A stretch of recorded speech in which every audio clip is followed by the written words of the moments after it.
check. What's up, YouTube? Angry Jackalope Robricks. I'm doing kind of a little bit of experiment. I've got 2 streams going right now, and I'm kind of curious if the internet here can handle it. Looks like on the other side everything is fine there, and this side right here so far seems fine. But, you know, we'll have to wait and see what happens here. Alright, let me go ahead and get this all dialed in here. Let me get the chat popped out over here. Pop it out. Minimize this guy. Don't need him anymore. Alright, here we go. What's up, Vixen? What's up, Bronx? What's up, Tinchy? What's up, Backwoods? What's up, Brian? What's up, Bear? What's up, Paula? Welcome, welcome, welcome.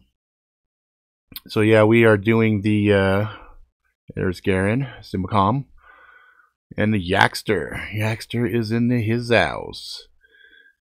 There we go. There's your icons. That's crazy. And even on this one, the chat, for whatever reason, seems to be severely delayed. I thought it was just the other stream that it was funny. Are we supposed to switch streams? I see him talking. You know what? I'm going to do this. I'm going to even kick this microphone over here like this. And then I'm going to do this. I'm just going to move this guy down like this. And I'll go ahead and even turn this microphone on. So now I've got it going in both sides. All right. So, hey, what's up, Stalking?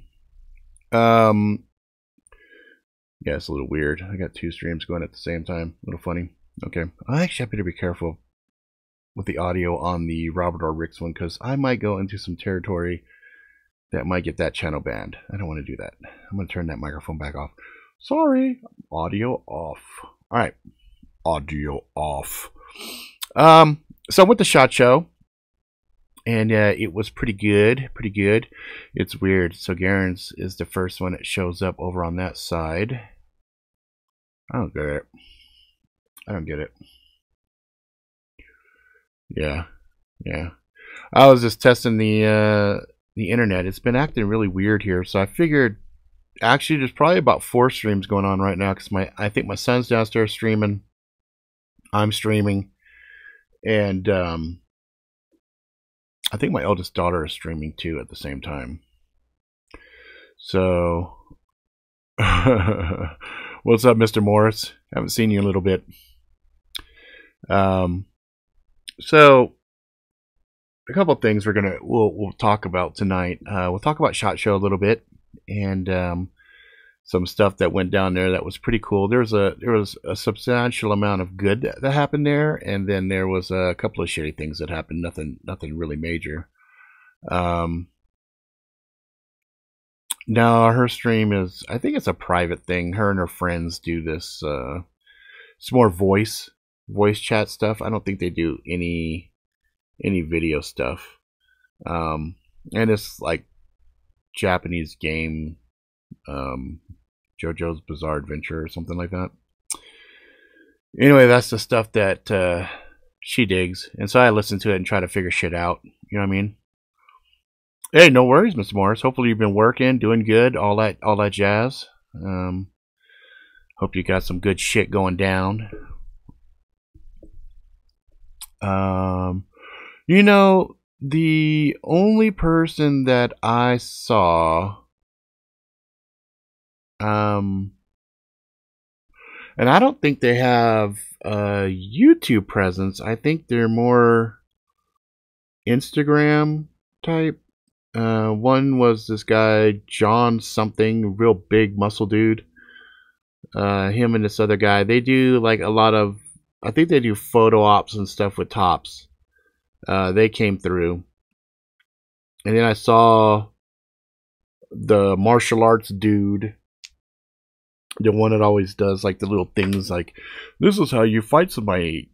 Master Ken. I saw Master Ken walking around. Other than that, I didn't really see. I saw a couple guys that were signing books, but I didn't know who the fuck they were. Yeah, the chat just went, wee. Yeah, I don't know what the fuck is up with that chat. To be honest with you, I'm ready to turn that fucking thing off, because you know, it looks all bleh. So yeah, it was. I didn't see any other. I saw. You know what? I take that back. I did see a couple people. I saw Blade HQ. I saw them doing some interview stuff. I saw.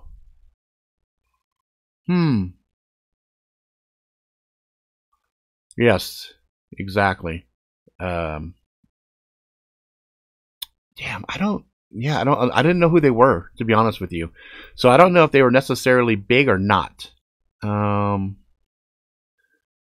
So that was that. I mean, I didn't really spend. I mean, I pretty much like I was like constantly on a mission.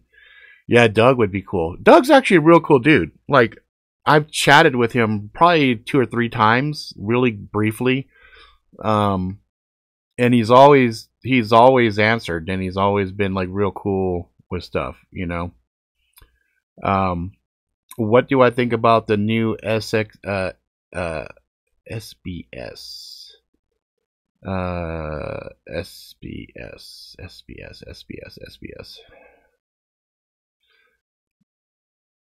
Not sure if I got you right there, Yak.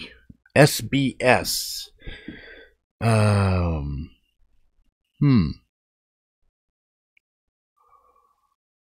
Roman Atwood was there. Oh, SBX, the mini SBX. Let me see. I don't think. Let me see if I can add. Let me see here. You know, one of the big problems when I do this guy is the aspect ratio. So let me check something on this properties on this real quick here. Capture cursor. Done. Yeah, I don't know. Window capture. Maybe that's what I want to do. I want to do a window capture. And then what I want to do is I want to open up one of these guys right here, because this will let me show you guys the photos that I have. Specifically this folder right here. So let's see if this works the way I hope it will work. So I'm going to do this, I'm going to do this, and then I'm going to size this guy so it's roughly the same aspect ratio. So hopefully, okay, so let's try this. Let's do a window capture, add source, add this, and then I want to grab this one. Done. Okay, yeah, that does work. It does work to a point. Okay, and it doesn't look really super funky. So let's see. Let me.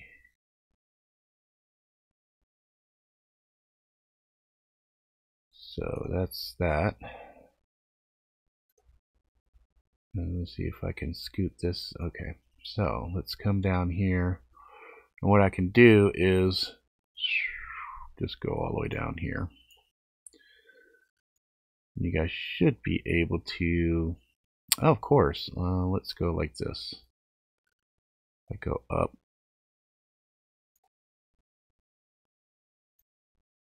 See if I can turn off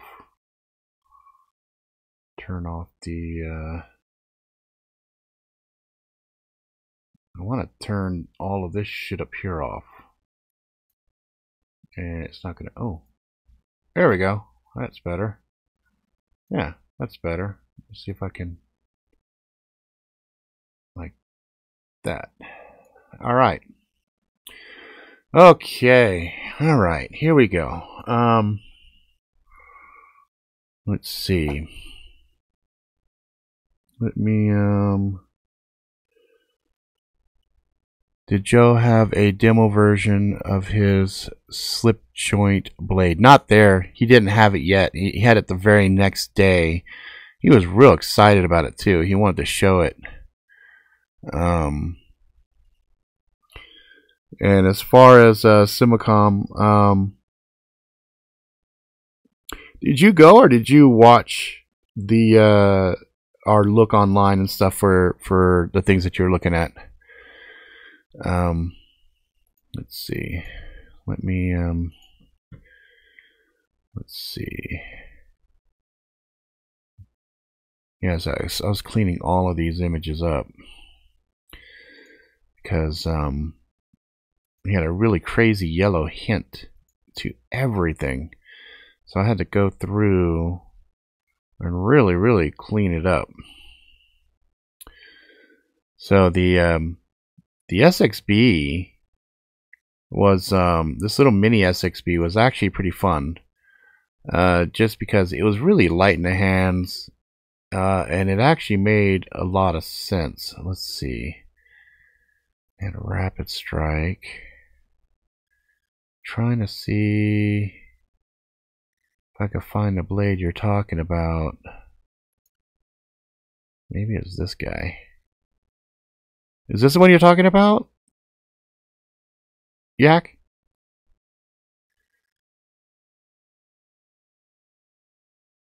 Let's see.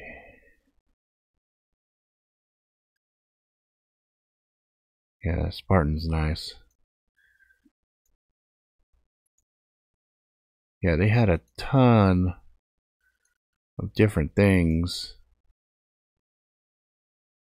But as I was walking around, I mean, you can see I did 16,835 steps. It's not, huh? Well, these are all the blades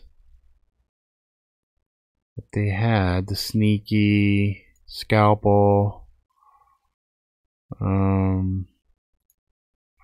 the tack rays with a blunted tip.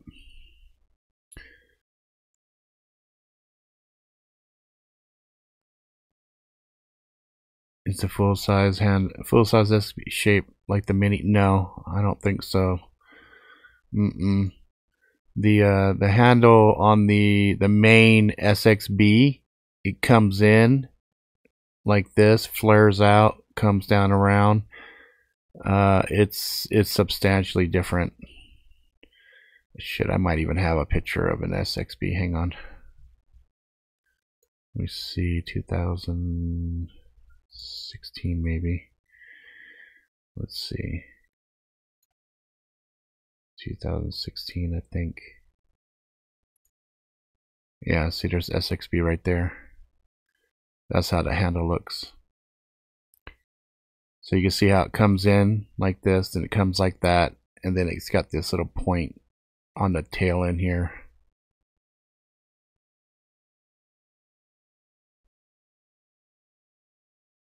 Oh wait, so stop. Let me go back. Let me go back.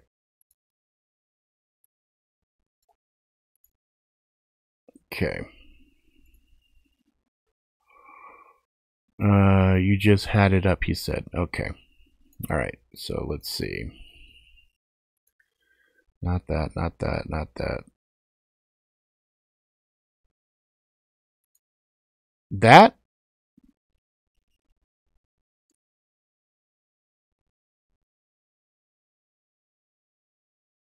I hate the latency.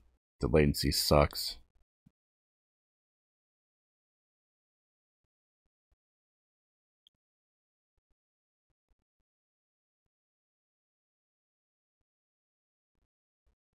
Oh, that's the SXB, not the SBS.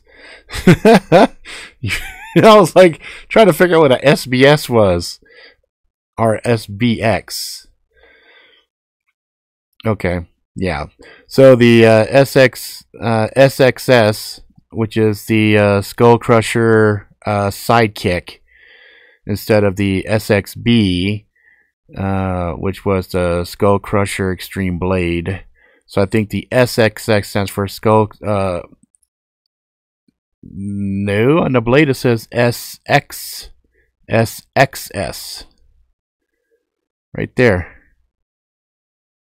which stands for Skull Crusher Extreme Sidekick. Unless I'm missing it somewhere.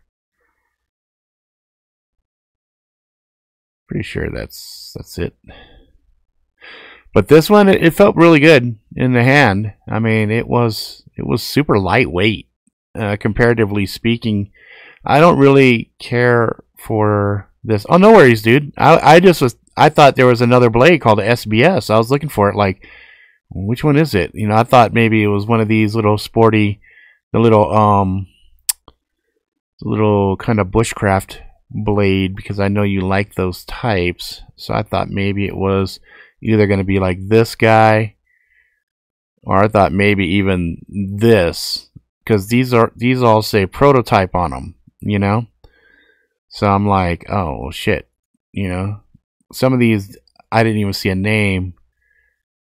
Like this one had a name on it, but like I didn't know if it had like another acronym or something. But so yeah, so those were kind of crazy. Southern Grind had some interesting stuff. They actually have a blade that extends from the handle, the pistol grip handle on the AR, which I was kind of like, oh yeah, the kitchen knives are fucking hot, man. No shit. I was like, what?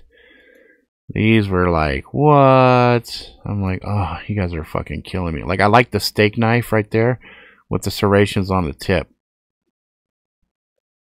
I was like, ooh, that's nice. That's nice. Oh, let's see, is Brian? Oh, Brian is over on the other one. He didn't go. Brian,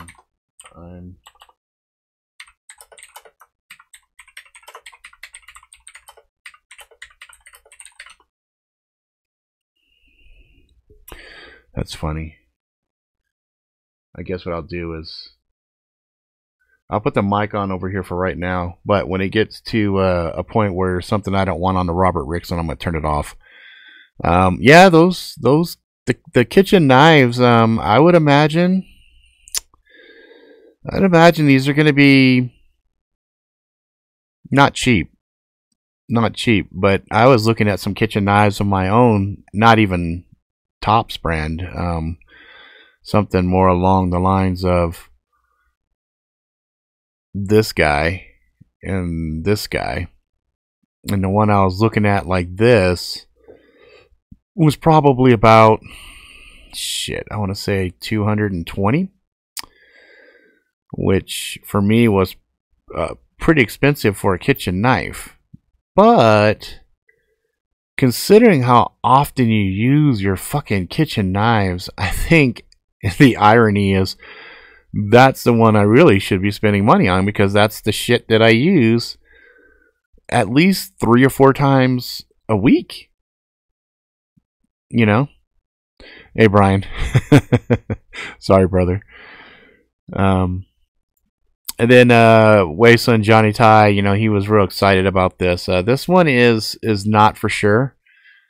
This is one that they may do, and it seemed like there was a lot of interest in it, you know. The carver, you mean this one or this big fucker right here? This one right here, boy. If I had to process a bunch of meat, oh man, I would imagine this would be good. Even with vegetables, I would imagine this would be fun. I think I'd like to get, at the very least, well, I'm not even speculating. I know I will have this one, this one, this one, and I'm on the fence about these. I might get this one just because I may. But it depends on what the costs are on these steak knives. That's the one I'm having a hard time with. But this big bitch right here, this big bitch, and this one, these 3 for sure, I'm getting these.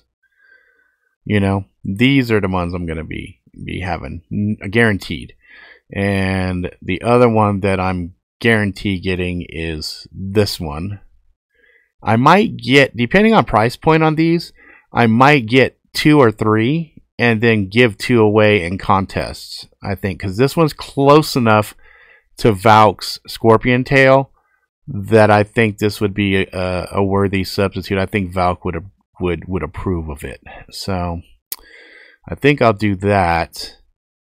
I was thinking about this, but I've decided no, I'm not going to get that. I'm not going to get that. I am definitely going to get that. I might, depending on the price point, I might get 2. And if I get 2, then I might do a contest with 1. I don't know. I'm just kind of speculating right now. I gotta wait and see what the fucking price is first, and go from there. Yeah, the claw knife. Let's see. There's a couple. There's a belt cutter, and then this one right here is called the Quickie. So the Quickie is basically a very, very super lightweight, and I think Doug would really like this just for the simple fact that he lives with the motto, "A knife should be felt, not seen." So this is definitely one you would fucking not want to feel. And this one, I don't know, I'm on the fence. I'm on the fence on this one. Like, I really like it. It kind of reminds me of a pterodactyl. I don't even know why I keep thinking pterodactyl. Every time I see this motherfucker, I think pterodactyl. You know, I keep wanting to go, caca, you know. But, yeah, this one, man, I don't know. This one right here, just, I already know I like this. I already like the form factor of the grip on it, and it seems like the blade is very, very intuitive, and it makes sense. It's just, I don't know, there's just something about it that's giving me pause. You know? Is this giving me a pause? So, I don't know. You know? I don't know. So let's see. And then also in regards to Wasteland Johnny Ties, depending on price point, if they launch this, I may or may not go for it. This is very forward heavy. Handles weren't bad. They weren't super great, but they weren't bad. It's just straight. You know what I mean? So it doesn't give you a lot of extra purchase on it.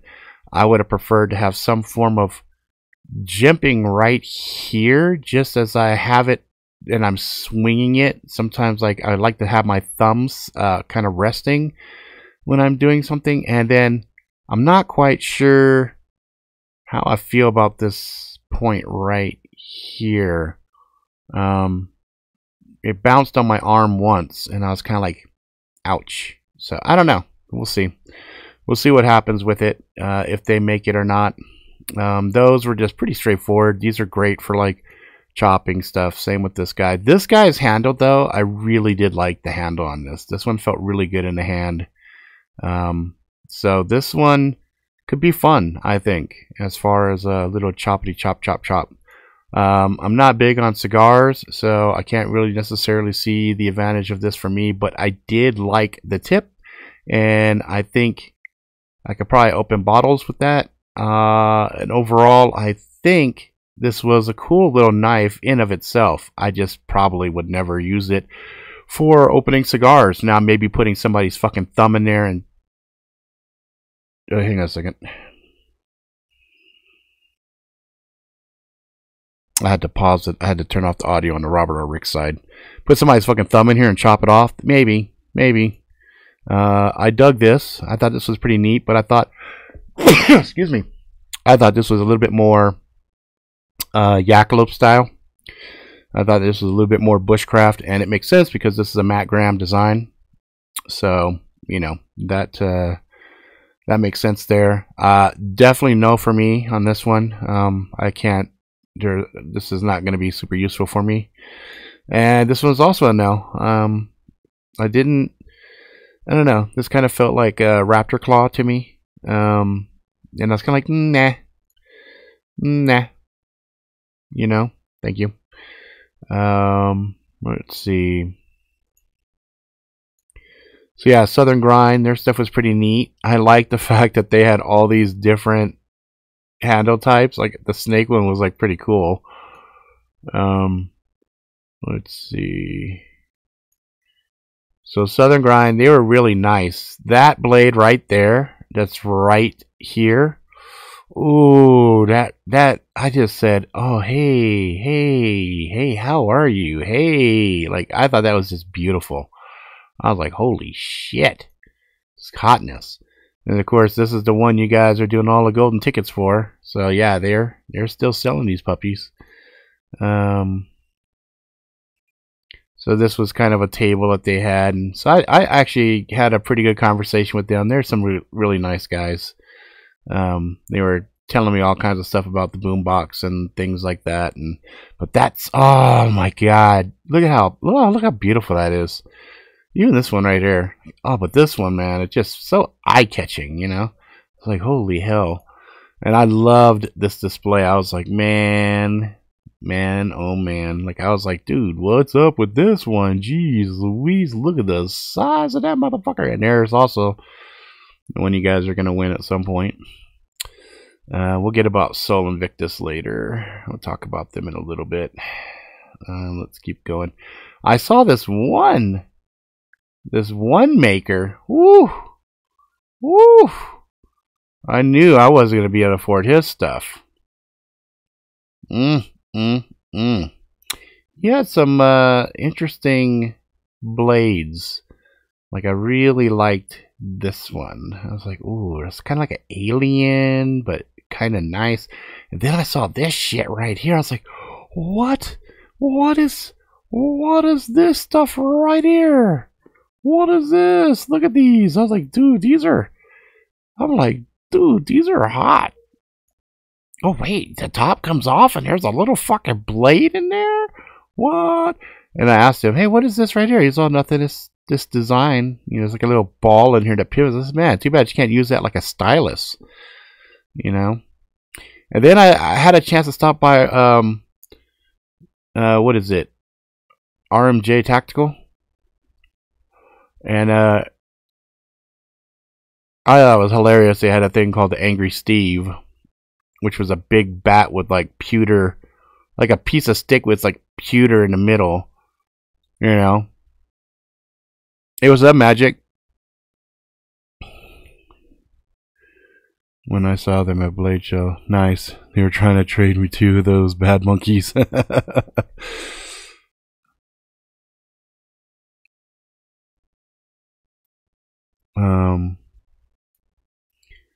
And so they had like a couple of these little bashers here, and then they had some knives and some other stuff. I mean, you guys already know.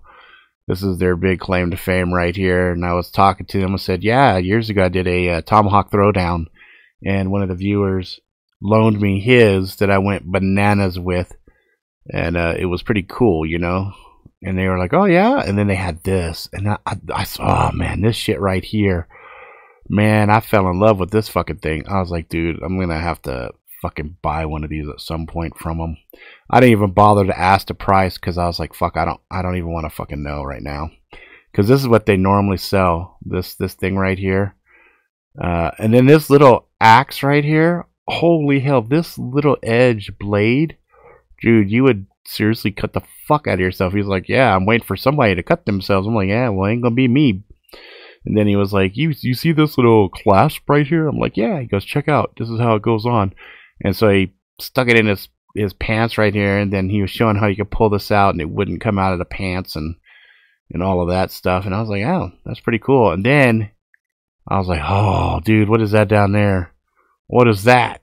You know, and he pulled it out and showed me. He was like, yeah, that's a little push dagger. And I was like, dude, it's pretty dope. And then I was like, let me see your knife. I was looking at the knives. I was like, ooh, got some cool little knives. So I was like, right on. And then, this was funny too. I actually found a bike there big enough for my big ass to ride on. I was like, holy shit, this bitch would handle me. You know, it's a pretty big fucking bike, man. I was like, you called it Rambo? Holy fuck.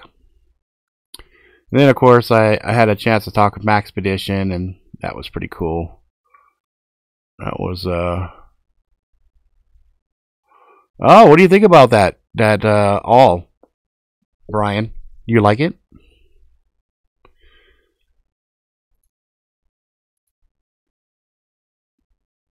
I was thinking about getting it. I don't know. Hey, what's up, Johnny? You're good, dude. Fuck, it's only 30 minutes in, so it's not a big deal. And then what's the name of this company? Katanka.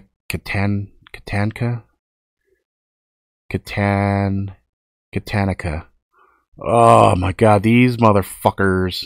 Oh my hell. Woo.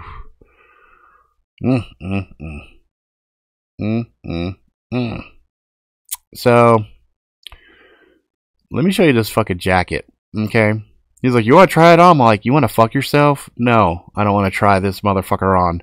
Because, that one right there, you got that one, Yak? Oof. Oof. I likes it. I likes it. I likes it a lot. Is it comfy? I bet that bitch is mad fucking warm. But look at this shit. It's like, you want to try this on? I'm like, you need to go. You go fuck yourself, dude. No, I don't want to try that shit on. You know, you're gonna fucking break my bank if I try this shit on. But look at this. Look at this fucking jacket. Oh my god, look at this fucking jacket. Look at the fucking pockets. Oh my god. Oh wait, we're not done. Look at the back. Spine protection. Oh, that's hot. That's hot. That's, oh my god. So yeah, these motherfuckers right here. Woo woo! Pimps. Pimps in the industry. Let's see, you know what? I did not get a chance to look at the flashlights. Some of these that I stopped by, these are like as I was waiting. Wow,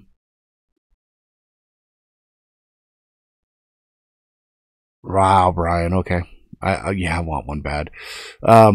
So I'd come by a spot real quick as I was heading from one location to another location. I mean, yeah, where is it at? Where is it at? That should tell you everything right there. I did 4 interviews, and I saw like 6, maybe 6, 7 companies. 16,835. And right now here, so I got 2,900. It was 1.36 miles. So 3, 5. So about 6 miles. About 6 fucking miles. It's crazy. It's crazy. I did get a chance to make a relationship with G2 Research. We were talking about shotguns and stuff, and he showed me this shotgun shell. This is their new RIP shotgun shell slug. So basically, it pedals out just like their regular RIP ammo. It's really effective within a 10-yard range, and does not over penetrate, and it leaves a fucking gnarly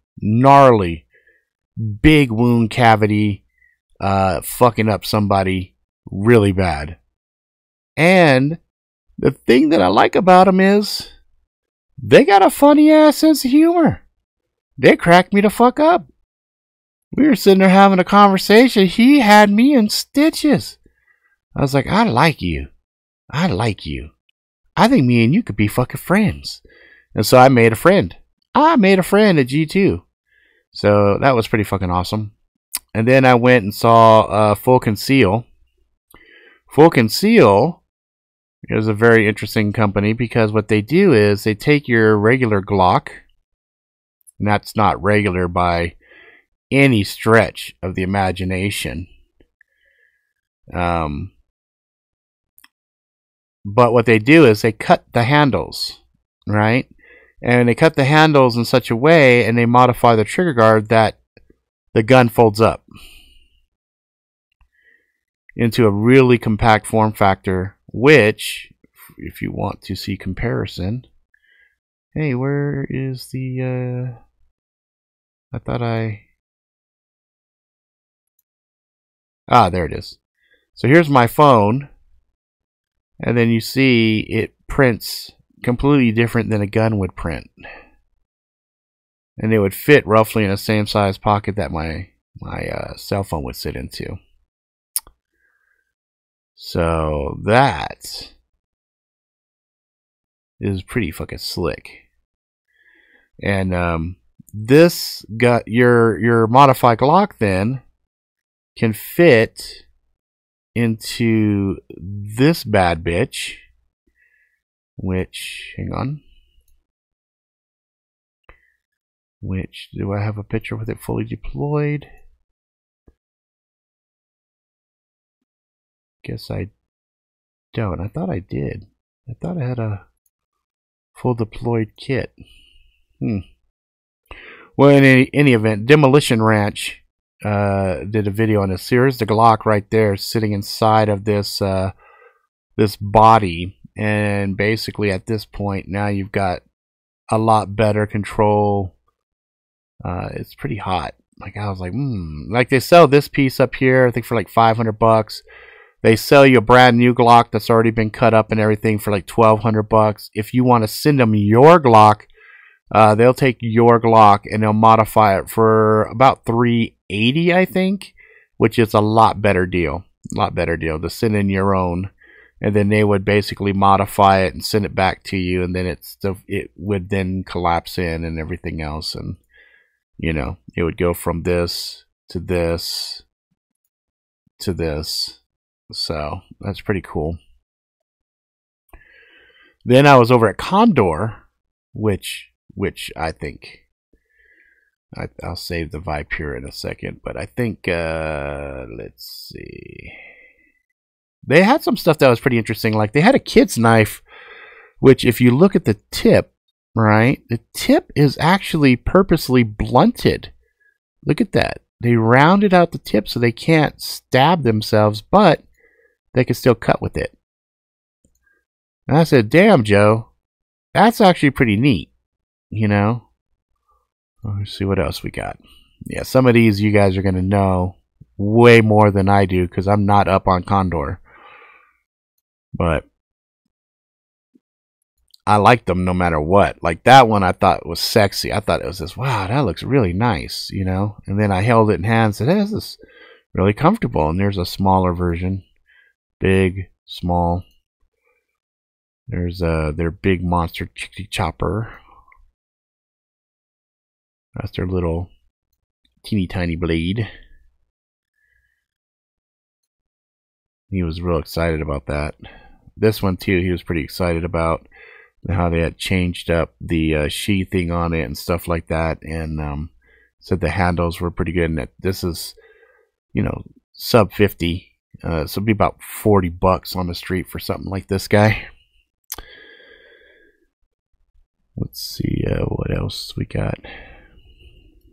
Like this guy. It's pretty cool. I like the little displays too. I thought the displays were really neat. I think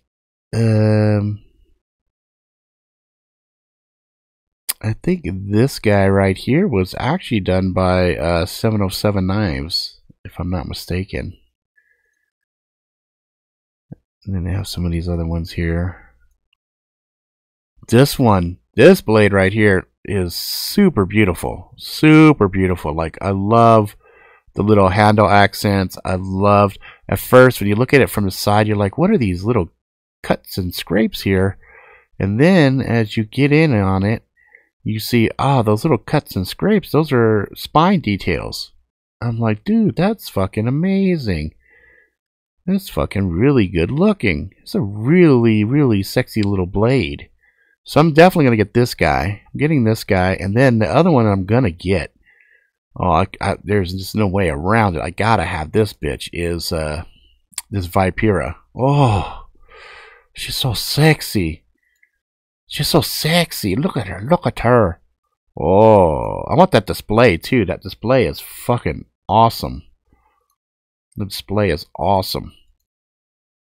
And that the texturing there is so fucking badass. I'm like, dude, this is fucking badass. And he was like, yeah, you know, we talked a little about it. I was like, dude, that's pretty badass. This is the other thing I want to get. I want to get these little kits. They have these kits. There's 3 of these in each. They have one that's like an arrowhead, and then they have this one that's like really good for like stabbing shit, like spearing some shit, you know. And I was like, okay, I like that one. I think I want to get that one.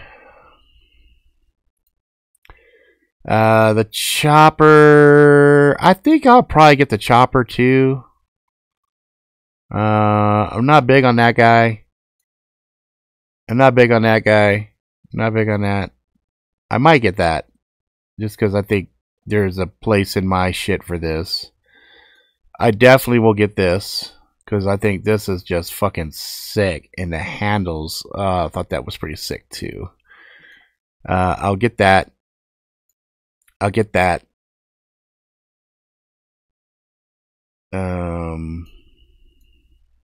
I think I'll get some of these. My daughter wants to start learning how to throw knives. I think I'm gonna get that. I'm not 100% sure yet, but I think I am. That's no for me, but I could see in like Yakalope's hand, either one of these, I think he'd probably really like. I think I like this one better just because of the. They both have it actually. They got this little striking area back here.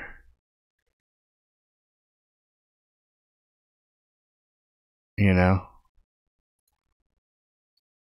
And this one, man, a lot of people were fucking all up on this particular blade right here. They were fucking on its nuts.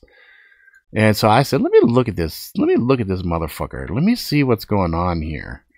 And as I held it and looked at it, I said, you know, this is actually a pretty comfortable fucking blade. You know? I was like, this was really fucking comfortable. I was surprised by this one. I didn't think I was going to like this one. But as I held it, I was like, I like it. Oh, incidentally, behind there, down on the bottom, I want to get this guy and I want to get this guy. And then there's a couple swords they got that they couldn't bring out on the floor and show. But I was like, And like this one's pretty cool too.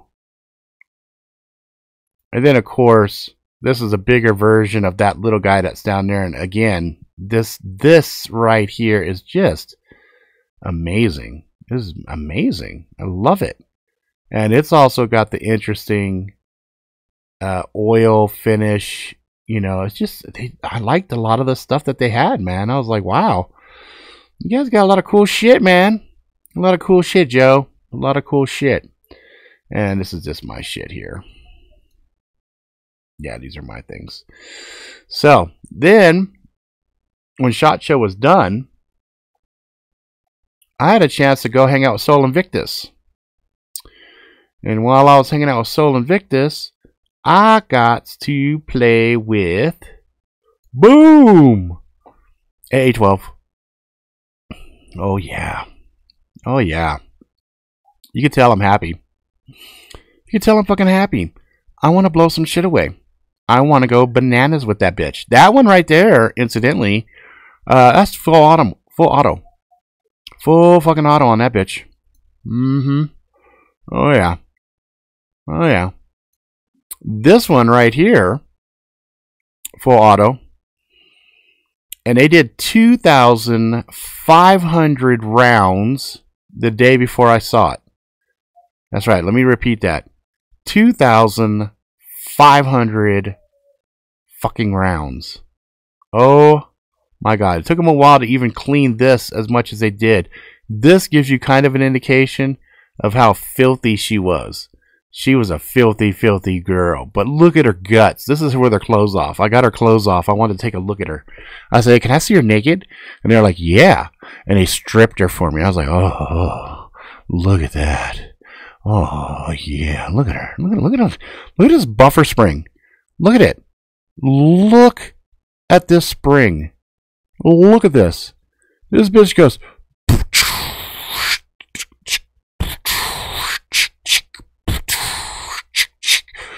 And the videos that I saw, oh my god, people are one-handing it. Full auto. One-handing the bitch. I was like, are you fucking serious? So yeah, I got to check that out. And then we looked at some of the other shit they had, because they're not a one-trick pony.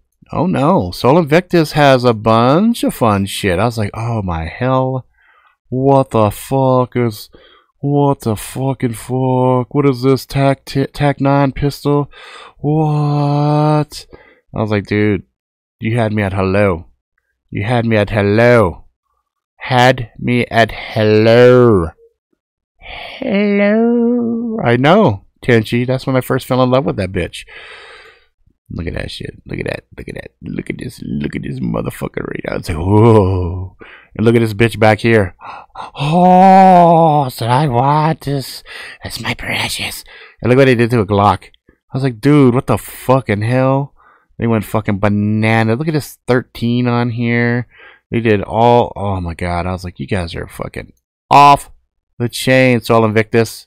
Sol Invictus. I was like, I like you motherfuckers. We should hang out. We should be friends. And I made a friend. So me and Evelyn, we're friends now. Hi, Evelyn. If you're watching this, what's up, girl? So, yeah, I got a chance to fuck around with this. I was like, oh, man, I want to take it in the backyard and shoot this shit and go crazy, but I know the popo is going to come. G, G, G, G, G, G. Yeah, buddy, yeah! I was so fucking happy. I was so happy. So anyway, that's enough of the show and tell right there. So yeah, and then yes indeed, Sol Invictus. I got some hats, and I have one hat. Oh, I have one hat. It's going into our spin baby stuff. So yeah. Alright, Backwoods. Later, brother. So I plan on doing a whole lot more with Sol Invictus. So excuse me guys, sorry. I don't mean to yawn, it's just I was just fantasizing about that AA12. So SHOT Show was pretty good. I lost a pair of shades. Had them on a hat. I took them off. Boom, fell, broke. I was like, fuck. So I broke one of my favorite pairs of shades. I was like, fuck, whatever. They're just shades. I'll get some more later. And then somebody jacked my tripod. That kind of sucked. But I got that. It's an Amazon special, but still, I mean, it's fucking $25. So that sucked. But Tops came through. Jesus over there. He's their graphics designer at Tops. He was doing a lot of their social media stuff and filming and things of that nature. And he had a really sick little tripod. And came through like a fucking champ. You know, Dylan was asking around. Dylan said, hey, could Rob use it? And Jesus was like, fuck yeah, go for it, bro. Just bring it back when you're done. I'm like, yeah, I'll bring it right back. So I went and I did the interview with Maxpedition. And I went over looking good because I got to tell you, Jesus's fucking tripod was like 10 levels above mine, so it was pretty good. Tenji, man, I had a super weird dream last night. Look, if it involves midgets and clowns and shit, I don't want to hear about it, Tenji. I don't want to hear anything creepy.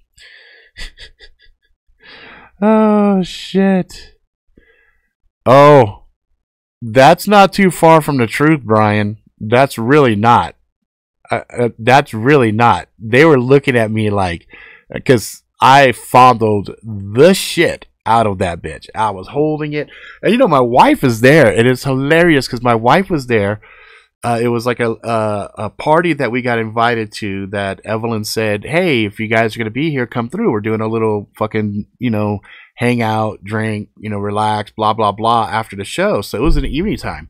And we drove over and it looked kind of sketch because like we were off in the cuts. And I'm like, where the fuck are we going? And we get to the spot and I see the logos and I'm like, yeah, this is the right spot. But you have to go through this gated environment and you're in this area. And it was really sketchy for a second.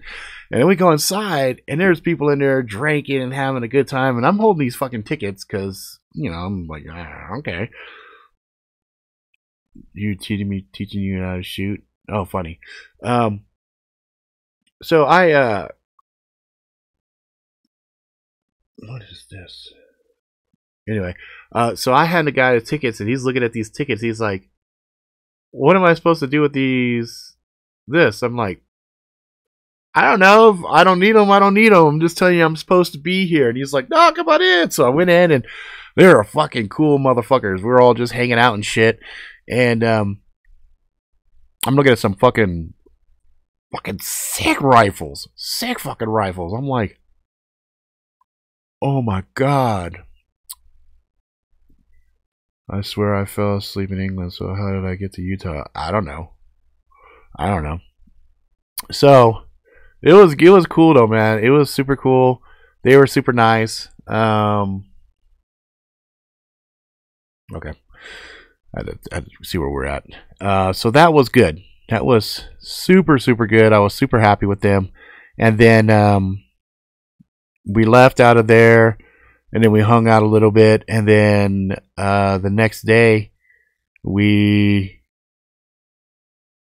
got up, had breakfast, and took my wife to the airport, and then we started driving back home.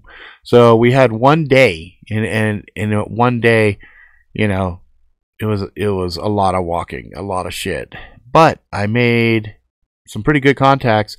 I didn't get a chance to see hikes. I had planned on seeing hikes. I had planned on seeing Schrade. Could not see Schrade, so that sucks. That sucks. But other than that, overall, it was pretty good. It was always good to see the fellas from Tops. Their booth, holy shit, stayed packed. I mean, I got in early. I kind of just walked in like I was supposed to be there, and the lady didn't trip, and I just walked straight through, and I was there like 30 minutes early before everybody else was supposed to come in. I didn't realize that till I was standing at the booth, and they're like, they let you in already? I'm like, yeah, why? I'm not supposed to be here? And they're like, no, not for like another 30 minutes, because they were putting shit out on a table still. I go, fuck, it ain't no big deal. It ain't like I'm going to fucking take a picture of you guys with your dicks in your hands or anything. You know what I mean? It's like, I don't give a fuck. I'm just hanging out saying hi. So that was cool. And man, they stayed fucking busy. It was crazy. Because I looked at, like, right across from Tops was Ontario. So Ontario Knives, man, they look jealous. Like, I was sitting there looking, and like they might have one or two people anytime you looked over, kind of looky. But at Tops, man, you had people engaged, asking questions. Hey, what's this for? Woo, what's that? And so it was noticeably different. It was pretty crazy. The other knife guys, like, shit, some of them just straight up ignored me. I was kind of like, all right, well, fuck it. You know, I'd go over there. I had cameras. I had all the stuff on me, and I'd walk over. I'd make eye contact with the dude. Like, hey, what's going on? He's like, hey. And then he'd turn, and I'm like that? Really? You just, no, hey, how you doing? Blah, blah, blah. I'm like, okay. Fuck it, I'm out. So I had no time to bullshit. You know, if I stopped by, at least that one guy that had the real pretty blades. Oh, dude took time. He was like, hey, how are you? I'm like, I'm good. These are fucking beautiful. You know, and I talked to them, and that was that. I loved the Condor stuff. I thought they looked really good. I was down there just looking at them like, wow, what is this? You know, because I'm not really big on Condor. I think I have 2 Condor blades to my name. But man, I gotta tell you, looking at the stuff that I saw, by the time this year is over, I know for a fact I will have eight or nine condors added to my shit. Nope, Zombie Tools wasn't there. If they were there, I would have made a point to hit them up. I think they only go to Blade Show. I don't think they go to SHOT Show, which makes sense because I gotta tell you, man. I gotta tell you, SHOT Show is a shit show. It is. Okay, here, I can explain it to you like this. When I was up in the press area, I was sitting down at the very beginning of the day, and I sat at this table that had 8 different people sitting there. The dude to my right, older guy, he's sitting there and he's eating his fucking donut and drinking his coffee, and 4 other guys come over and are like, oh yeah, fuck, you guys got me so fucking drunk last night, blah blah blah. And they were, they were fun. I was cracking up. I was listening to them. They had one guy that was dedicated. He was a writer for a magazine. He only covered Glock.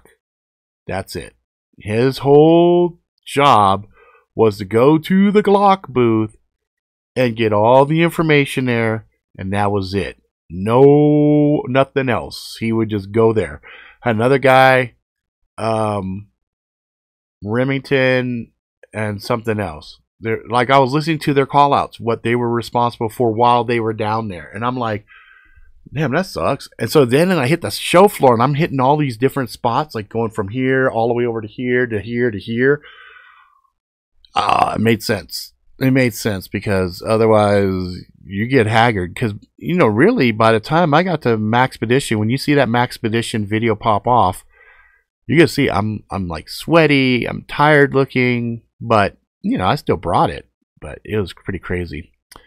All right, Tenchi, later, man. Oh, yeah. Hey, Alchemical Gamer, Alchemical Jackalope, happy birthday, man. Happy birthday. Yep. Meant to say that earlier. I got a little sidetracked. But anyway, happy birthday again. All right. So that's the lowdown on the SHOT Show. So that's all I really wanted to talk about in regards to that. Show you guys some pictures and things like that so you guys can see it. There'll be little videos. I'll have some dedicated videos for those things, but you guys always get the sneak peek of everything. So that's what's going on there. Yeah, Condor stuff was pretty cool. Joe is a really good guy too. I mean, the passion that he has for it, the dude loves it. He loves the blades. He is living the fucking dream, and I respect the shit out of him for that. So that was that. We came back home. That was good. I'm getting back into the swing of things. I got a lot of other things going on right now that are kind of good, kind of bad. Just kind of working through it. Been just fucking mad tired lately. So tired, in fact. Yeah, Joe is a Godzilla fan. He's funny. There's a part, I think, when we were live streaming, he was showing the big chopper, and he said, yeah, if you look at the head kind of looks like Godzilla. He was like he said, I put that curve right there to make it look like Godzilla. And I was like, yeah, kind of does have the muzzle front face of Godzilla. It's pretty funny, dude. But yeah, he's pretty funny. Yeah, the Matt Graham stuff I've been watching for past few years looks really good. That one Tops knife is also a Matt Graham design. And he's here in Utah, and I've never had a chance to even meet him. I've seen people do interviews with him.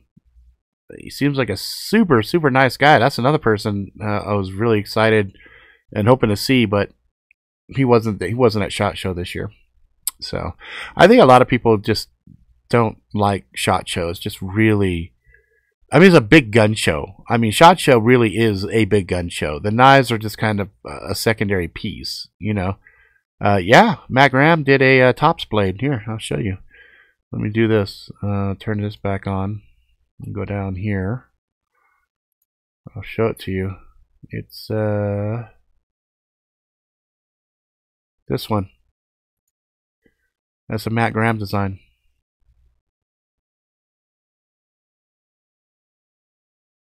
Yep. This is the new one for 2019, but yeah, he has done other stuff with Topps too.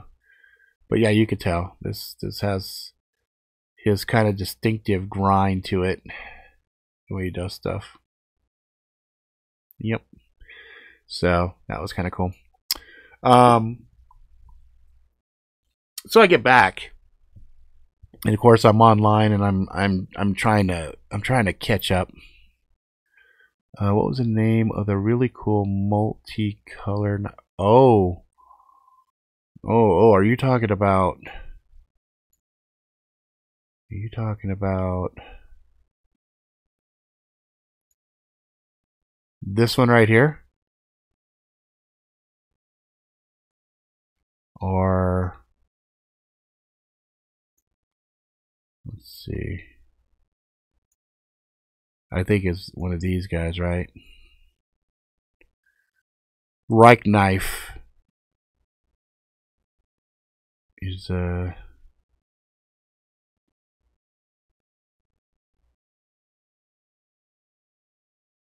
Brock's Chris was a shit so too. That's why he wasn't going. Yeah, it's the little one you had labeled sexy. Yeah. So there's this one here. This little one right here, right?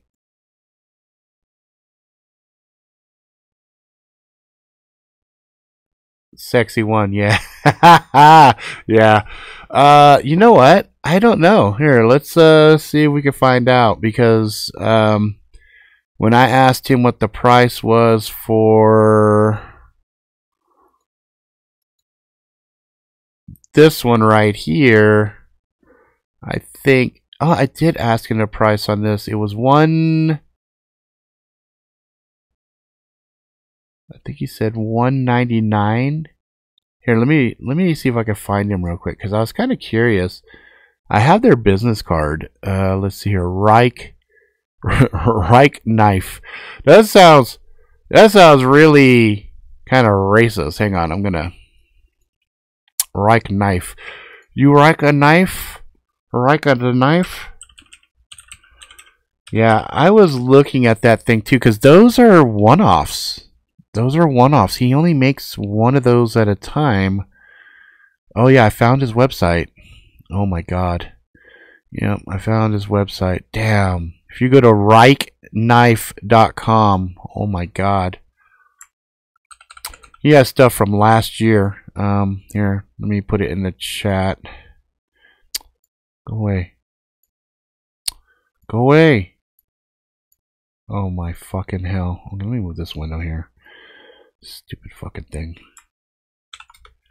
That's his website. I'm trying to see. Let's see. He was trying to find a dealer. I'm trying to see if he has those. God, I love his. Oh my god, I fucking love his designs. Jesus Christ. Fuck, they're so fucking beautiful. Dude, I'd like to hire this guy just to make my fucking blades for me, just because this shit is fucking beautiful. My god. I'm trying to find those little thingies. So far I only see knives here. Maybe under tactical pin. Nope. Not under tactical pin. Damascus steel. Yeah, it looks like he hasn't updated this site since last year. But I could probably... Yeah, Blade HQ. I wonder if they have it at Blade HQ. Hold on. Let's look. Oh, these...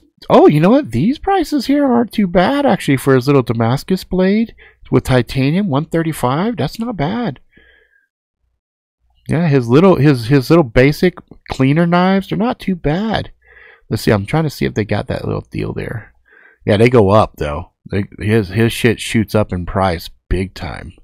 Like he's got a couple of blades here that are like $1,000, but they're sick as fuck. They're really sick. I definitely plan on oh, this is 200. That's not bad. That's not bad for that knife. Oh, these are all out of stock. These are all out of stock. Out of stock. Out of stock. Yeah, I was trying to see if they had something on Blade HQ that was like those things. So I you know, I was kind of like, damn, I really want that. I really want it, but I was like,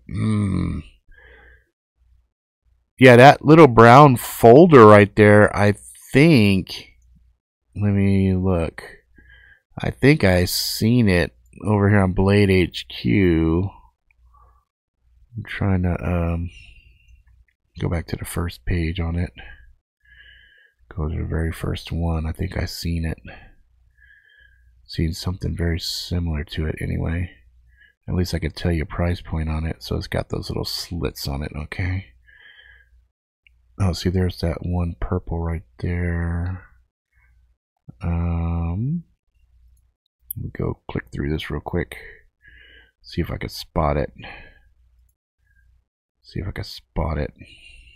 Because then I could kind of give you a baseline price point. Yeah, I don't see it. Yeah, I don't see it. Yep, I don't see it. It's not in there. So obviously they haven't updated this with this new stuff, which makes sense because I think he was at the show showing off his new stuff, you know. But yeah, it's expensive. Some of that shit is expensive, but it looks so good though, you know. Oh, see, Brian. Looks like Brian might have had it. Found it. Red or the knife. Yep. Yeah, I didn't get a chance to stop by Cold Steel. I went by Kershaw for a second. They kind of snobbed me. Same thing with Boker. Boker, right? Yeah, Boker. There's a couple other ones I walked past and I was like, hey, and they were just like, I was like, whatever. I gotta put up some more crap a month in and we're still unpacking. Yeah, that's always fun. Okay, later, bro. Yep. Dinner, sun-dried tomatoes and basil tuna. That sounds good. Doesn't sound too bad. All right, so let's talk about YouTube now and this conspiracy shit that they are targeting, which I find very interesting. So it seems like the big trigger buttons, and I know this one from my own personal experience, is if you talk about a certain anorexic kid that was anti-gun a while back, Piggy Boy. I'm not gonna say his name. Talking about him is a quick way to get banned, which I thought was interesting. The other thing is talking about the opposite of the globe, planet. Doing any kind of speculation or anything in opposite of the globe gets you in trouble, which I think is also interesting. I think neither one of those things are necessarily earth-shattering in themselves. I'm kind of like, big fucking whoops. And of course, the last one is the 1911 minus the very first one. If you talk about 1911 in a conspiratorial way, that's also going to get you booted. And that's kind of interesting. I think out of those three, the 1911 one is infinitely more interesting because it has a lot deeper ramifications and blowback than those other two combined. You know, for us right now. in this time period. Because I think if somebody comes back and they say, you know, the opposite of the globe turns out to be true, I think most people at first would be like, really? And then I think they're like, oh, well, who gives a fuck? Because guess what? Everything is still basically the same.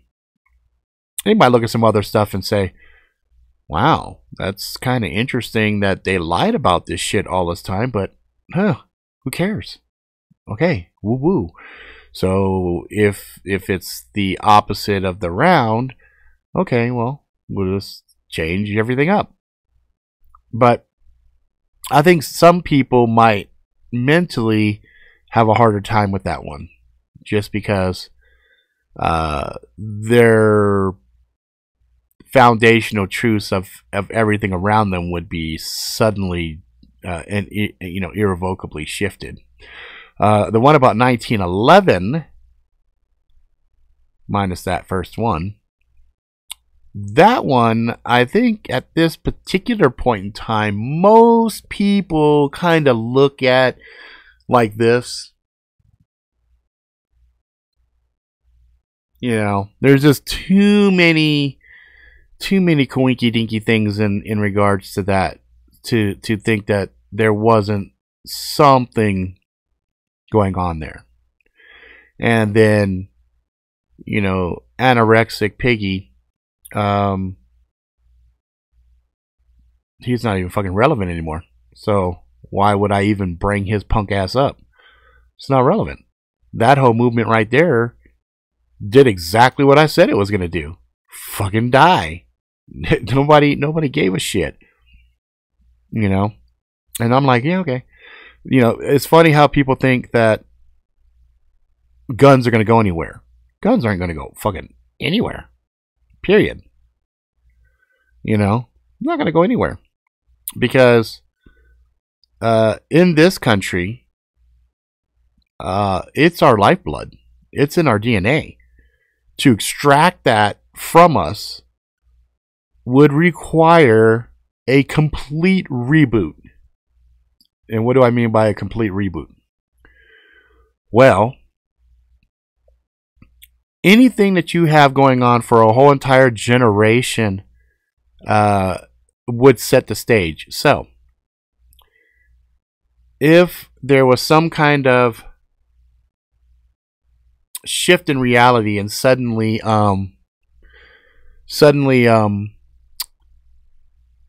gunpowder didn't work anymore, right? Well, after one generation of people switching back to bow and arrows and things of that nature, they wouldn't even be talking about guns anymore because they're not relevant. They're not useful. They're just like, whatever, nothing. Also, if there was a huge awakening of some sort, some kind of a profound movement that everybody got behind and just decided, fuck it, there's a better way of doing things, and there wasn't really a need for weapons, then after a generation or two, the concept of going back to that would be alien, would be weird. You'd be like, well, why would you want to do that? Why would you want to hurt somebody with a gun? Wow, that's barbaric. You know? There's no need for it. It's been 2 generations of complete peace. Nobody needs it. Nobody can point to the fact that there's a corrupt government or there's a corrupt this or there's a reason to need that because of a criminal element or whatever. If for whatever reason they were gone, well, then done deal. You know? Just give me Star Wars blasters. Yeah, I mean, guns and stuff like that, they're fun. They are exciting. They are just a boatload of fun. But at the same time, they are immensely destructive. Right? And they are a tool that is designed with a very specific outcome. I wish we lived in a society where the possibility of having to do that wasn't a possibility. You know, that would be nice. to live in a quasi-utopian society where you don't have to worry about things, right? Weapons in general will die off when religion does the same. You know, I don't know. I don't know if I necessarily agree with that, because so religion provides a moral foundation, and it's also a control mechanism, right? There's various layers to religion, but fundamentally, religion provides a moral compass by which to gauge your day-to-day activity. And I, for one, am very glad that religion is around, because in a godless society where people are not taking their soul in consideration, and they're like, fuck it, you know, do as thou wilt and have fun and all this other stuff and just do what you want to fucking do, that form of anarchy can get dangerous very, very, very quickly. I'm not saying that I like necessarily churches. I don't like churches particularly. That's just me personally. But as far as believing in a divinity or a divine hand that guides things, I lean in that general direction. Some people do, some people don't. And if you don't, I really don't give a fuck, because that's you. That's your life. You know, I don't get into people's lives. I have enough to worry about on my own. Exactly my point. You remove the religion, then you know that humanity in general no longer needs a moral compass and knows how to treat others without malice. That's a big assumption. That's a fucking big assumption, because human beings in general are very competitive, very petty. They, from an animal pack mentality, humans are shitty as fuck. You don't see other animals fuck each over as creatively as human beings do to each other. And that's not with religion or without religion or anything else. That's just good old-fashioned fucking human bipolar disorder, crazy as fuck, intelligent fucking animals that we are. Okay? You could have it made. You could have fucking damn near everything. But somebody else has something that you don't have. There's a lot of motherfuckers that will be like, I want that. I will... Fuck that. I don't give a fuck about all this other shit. That's whatever. I have that already. I want that. Right? Petty. I look at the petty shit that people do to each other. And some have religion. Some don't have religion. I'm just talking in general.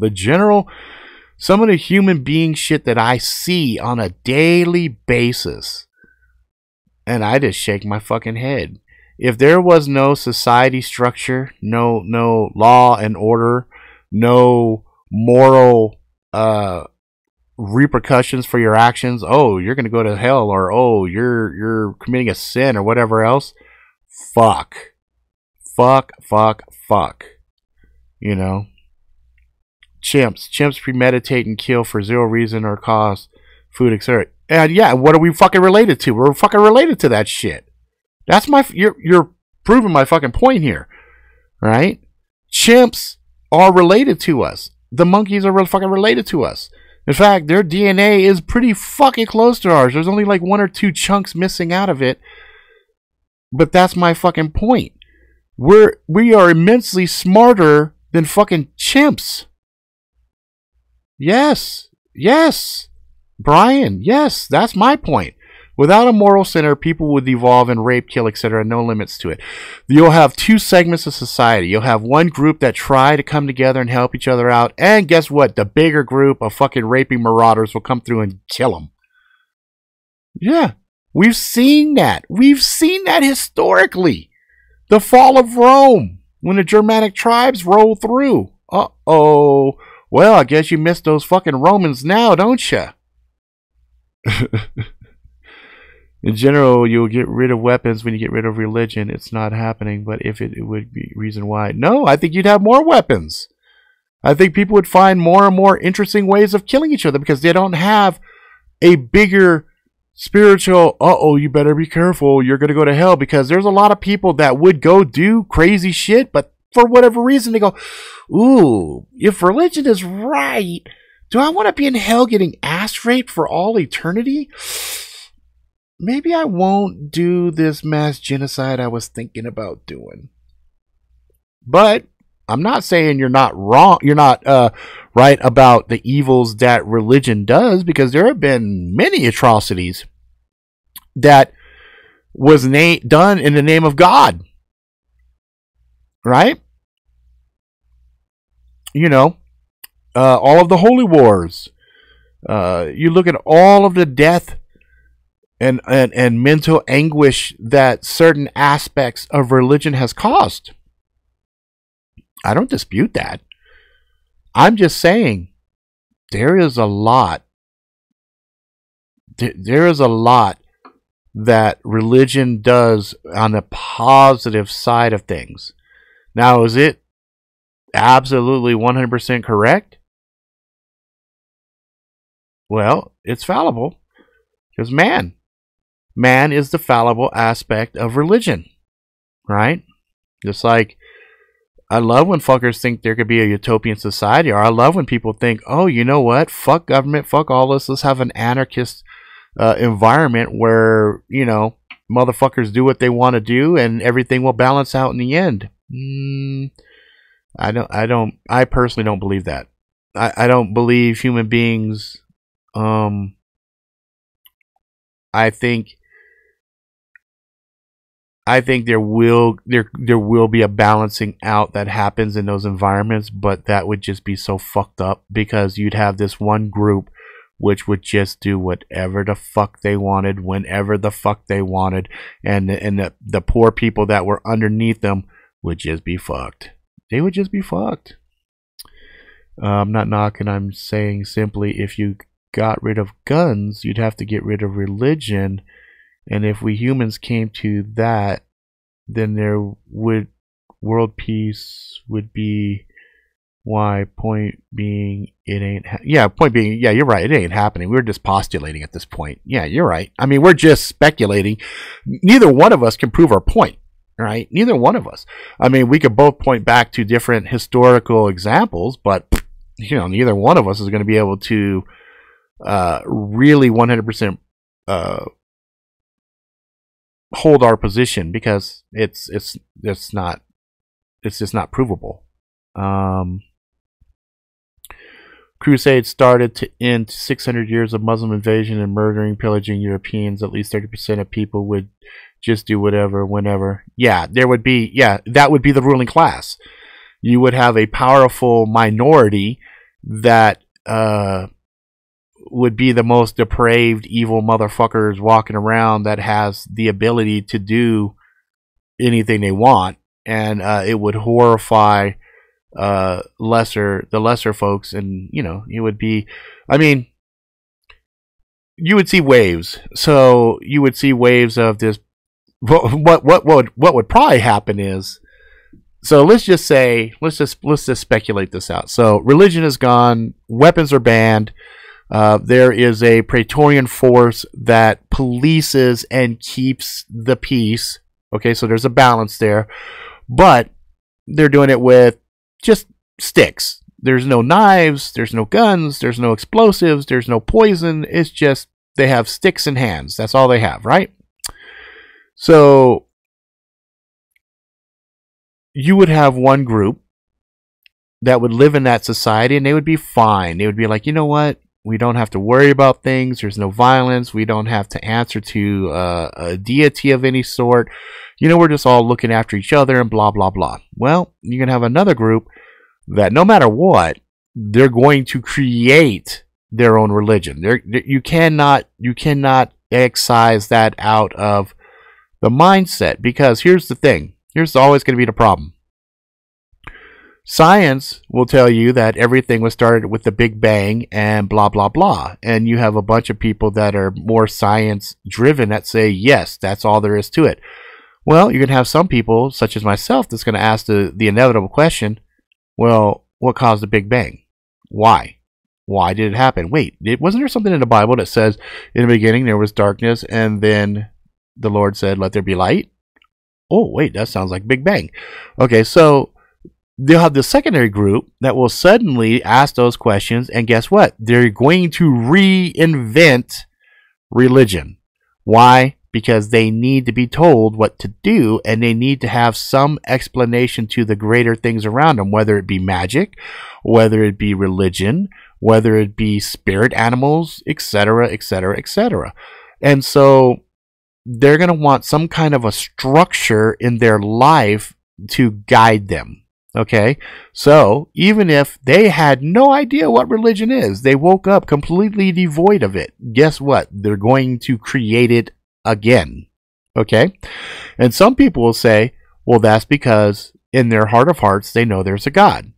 To which the science folks or the atheists will say, no, they're just fucking stupid, right? Because that's typically what atheists say. Atheists will point to religion and say it's a bunch of hokum, and people that do religion are basically just dumb, right? That's what they'll say. Now,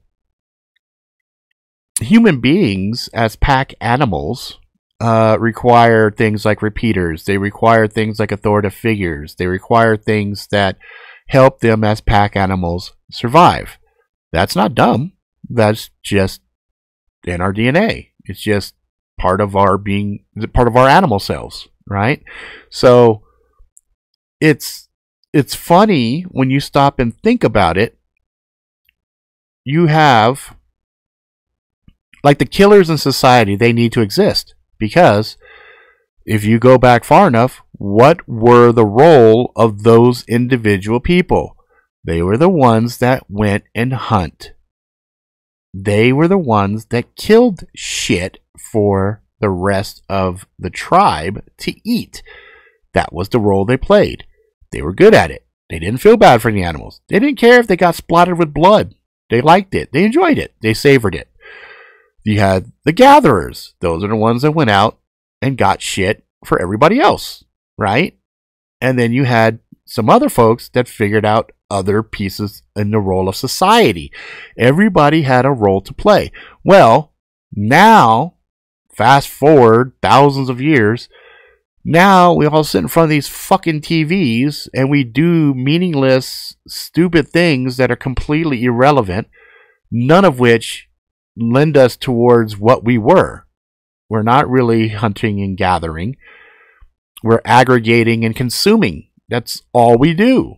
That's why a lot of us are fat as fuck. Because guess what? We have an abundance of the stuff around us that we used to have to hunt and get. Okay? So we now find ourselves in this really shitty position in humanity where we sit and we postulate these types of ideas across the internet, and we're smart and we talk about stuff, and we have guns and we have all these other tools to make things infinitely easier for ourselves.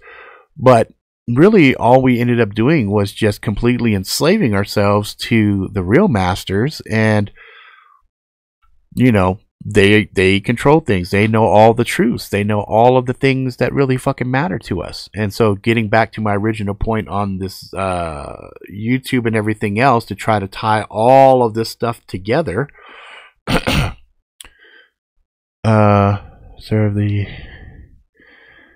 mankind was created to serve the Anunnaki aliens. Now I continue looking for a purpose. Remember, we were visited from outer space by beings. We could talk about that. But now people start to get closer to the truth, and now because of this stuff where we all kind of talking, hey, what do you guys think about this? Hey, what do you think about this? What do you think about this?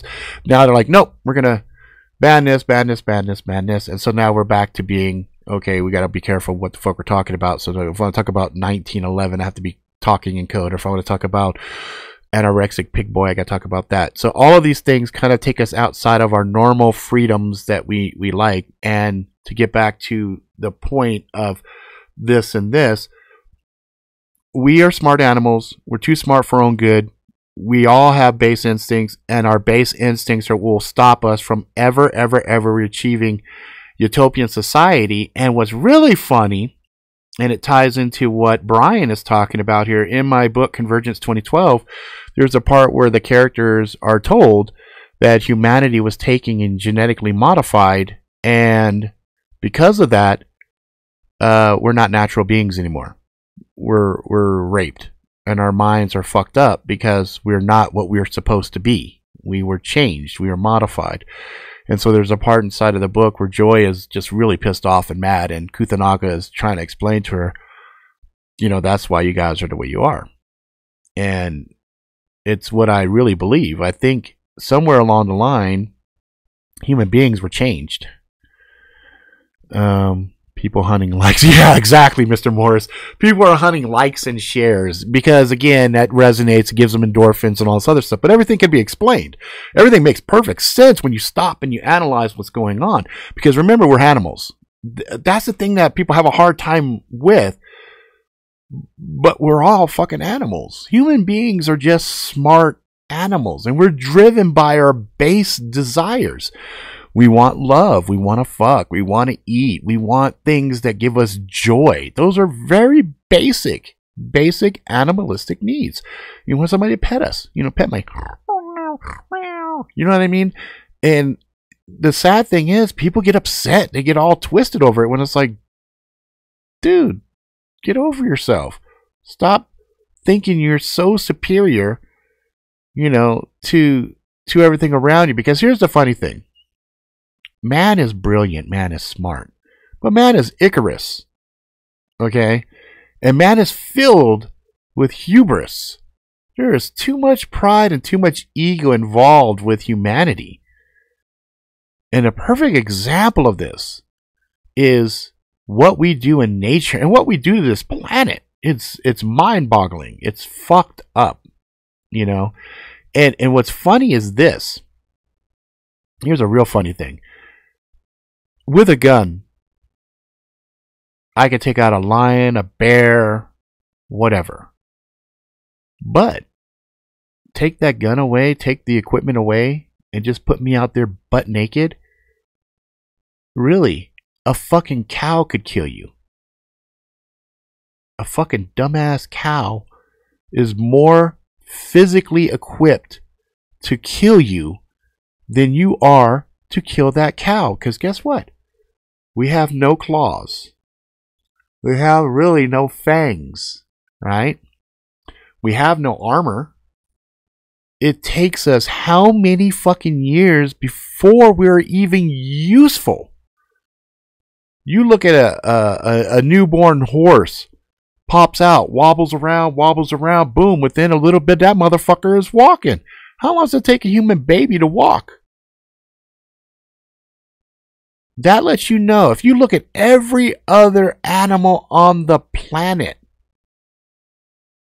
again, except chimps and stuff, you know, take those that are closest to us out of the equation because they're like us. They're just a couple of steps away. In fact, you could almost argue they are us, but we're just them with a little bit of genetic extra oomph added into our mix to make us a little bit better slaves. I said it. I'll say it again. We're fucking slaves. Even if you take the fucking natural weapons for self-defense was removed. Yeah, probably. Even if you take I lost my train of thought there. I was gonna say something. I'll come back to it if I remember it. But if you take a look at, I remember now. So even if you take the alien stuff out of it and you just say it's just government, right? We're slaves. We don't own anything.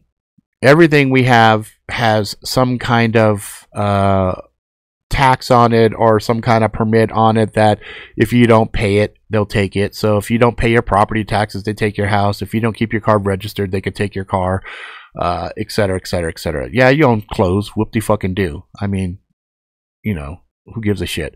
You need permission for everything. You have to get permission to drive. You have to get permission to hunt. You have to get permission to get married. You have to get a certificate of birth, a certificate of death. We are just fucking cattle. That's what we are. You know. Now, if you that's if you just take aliens out of it. If you say, fuck, there's no fucking aliens or entities or demons or whatever the fuck you want to call them. I really don't give a fuck what you want to call them. But there is some form of entities that are out there that I do personally believe, me, Rob Ricks, I do personally believe that there are entities out there behind the scenes pulling the strings. And, you know, you look at the Illuminati and you say, okay, well, yeah, these Illuminati, you know, they're just human beings. Okay, well, why then are we hearing over and over and over and over that these Illuminati are doing these quote unquote magical rituals, sacrificing, things like that? Why would they even fucking bother unless there is something out there that they are in cahoots with? Because if they're not in cahoots with anything, then why would they do it? Why would they waste their time? They have money, they have resources, they have fucking power. Fuck, they could have fucking orgies all day, every day, and, you know, whatever, and just be fucking happy. But no, we hear these shadowy stories of children sacrificing, things of that nature, and some of this ties into the religion, the same stuff that you were alluding to, right? So, is there a lot of religious groups that are also in cahoots with these entities? Most definitely. Most definitely. Some of the largest religious organizations, I say that again, organizations, are as corrupt as any government organization. And they answer to the same motherfucking masters. So that's why I say we're all fucking slaves. We're all fucking slaves. We were altered to mine the planet for gold. Yeah, it makes sense. Makes sense because why do we covet gold more than water? And water is the most precious commodity on the planet in regards to human beings. Fuck gold. Gold's just pretty, right? Or is it? Why do we have alchemists that are trying to transmute, you know, lead to gold? Why this big thing? Why gold? Why gold? Why gold? Well, we know gold is very conducive. We know that it's useful in circuitry and things of that nature. But is there some other form of esoteric power we're not aware of? Inside, again, it's funny. We keep falling back into my book, Convergence 2012. Convergence 2012, gold was much more than what we thought it was. Because in my dreams, before I wrote the book, gold was a conductive material that allowed you to harness a universal magic. And the earth, it was like kind of a living thing, and it would sleep. And while she was sleeping, there would be different levels of reality that would pancake onto our existence. And so, you know, when there was a certain one on when the earth was awake, well, suddenly magic worked. When she was asleep, magic didn't work. And so there was these kind of shifting of realities and stuff. So some of the things like unicorns, dragons, things like that, they actually exist, but they only exist when magic flows on a planet. And so in my dreams, anyway, all of these things were all related. But again, it all tied back into gold, because gold was this material that for whatever reason allowed you to harness universal energy. So anyway, there you go. And what's funny is I had a group called the Anukai in my story, and I didn't know what the Anunnaki were. I hadn't known about Homeboy's Chariot of the Gods until after I wrote my book. So here I have reptilians in my book, I have Anukai in my book, I have Greys in my book, and I think those were the three main alien groups that were inside of my story. But there was one that I called the Planet Slayers. The Planet Slayers, they would harness things like gamma rays, and they would destroy planets and shit, and it was kind of weird. But anyway, I'm getting off point. The Doesn't America have one of the biggest vaults full of gold? They used to. Not anymore. That shit's gone. You're talking about Fort Knox. That bitch is empty as fuck right now. Yeah, right, Bronx? Give me some of that Earth's milk. Dude, you just got a big fucking brownie point for that. my. Oh, Bronx, you just, you just, woo, you just tickled me a little bit there. Thank you very much. Oh, man, when you motherfuckers do shit like that, it just makes me happy as fuck. This lets me know you read some of my book. It makes me happy. Let's see. So, yeah, you know, Morris, it's funny because this conversation is actually a pretty good one, just because it shows the flaws that we have, because ideally it would be nice to live in a world where you could just be your own. You could just be you, not have to worry about anything external, right? Not have to worry about consequences and stuff. You could just go and eat, drink, fuck, be happy. Somebody talk shit, beat them down. You know, you don't have to kill them or anything. Just beat the shit out of them. And just be happy, right? And people don't fuck with you. You don't fuck with them. Be great. I have another storyline, Street Warriors.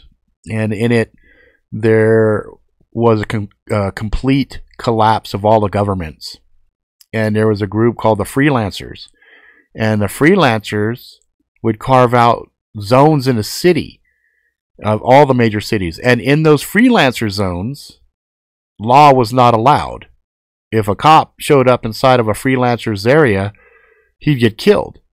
So people that were addicts and stuff like that, they all kind of congregated over in Freelancer area. But now Freelancers had one set of rules, and the rules were no law enforcement. Everything was dealt with by the streets. The streets dealt with their own shit. Okay, and what was interesting in the storylines were, depending on a city where it was going down, there were always these groups, these subgroups inside of each of these Freelancer zones that held shit down to a certain level of peace, you know. And one of the things that I was working out, one of the story arcs I was working out, one of those groups happened to be a very, very hardcore religious faction that didn't fucking play. And it was like the ultimate Puritan area inside of a Freelancer zone. So like you had these two blocks where everybody was completely safe, nobody fucked with nobody. Everybody was, you know, praying. They had all these different religions in there, and it didn't really matter what religion you belonged to as long as there was something that you believed in. And anybody that came through there that didn't do anything, that tried to do some shit, got dealt with fucked up. It was pretty fun. It was fun doing shit like that. So anyway, conversations like this happen when people come together and share ideas and not pretend they have the absolute truth and maintain respect. Pretty sure we're breaking an internet rule by doing this. Yeah, no shit, right?